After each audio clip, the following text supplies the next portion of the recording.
రాష్ట్ర ఆవిర్భావ దినోత్సవ వేడుకలు వరంగల్లో జిల్లాలో ఘనంగా సాగాయి. నగరంలోని కవాతు మైదానంలో జరిగిన వేడుకల్లో ఉప ముఖ్యమంత్రి కడియం శ్రీహరి జాతీయ జెండాను ఆవిష్కరించారు. అనంతరం పోలీసు గౌరవ వందనం స్వీకరించారు. 3 ఏళ్లుగా ప్రభుత్వం చేపట్టిన కార్యక్రమాలను వివరించిన ఆయన ఎన్నికల్లో ఇచ్చిన అన్ని హామీలను అమలు చేసి తీరుతామని పునరుద్ఘాటించారు. న్యాయస్థానాల్లో కేసులు వేస్తూ అభివృద్ధి కార్యక్రమాలకు విపక్షాలు అడ్డుపడుతున్నాయని ఆరోపించారు.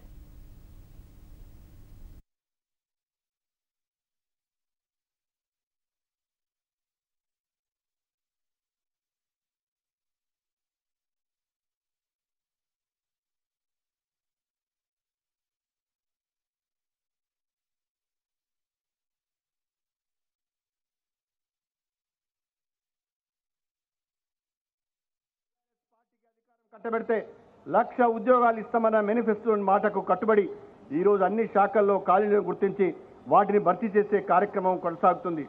ఇరిగేషన్, పంచాయతీరాజ్, పోలీస్, విద్యుత్ వంటి పలు శాఖల్లో ఇప్పటికే 1000 ఉద్యోగాలను భర్తీ చేసుకున్నాం. త్వరలోనే విద్యాశాఖలో, మున్సిపల్, వైద్య, ఆరోగ్య, R&B శాఖల్లో ఉద్యోగాలను భర్తీ చేసుకునే కార్యక్రమాలు ఇప్పటికే మొదలుపెట్టాం.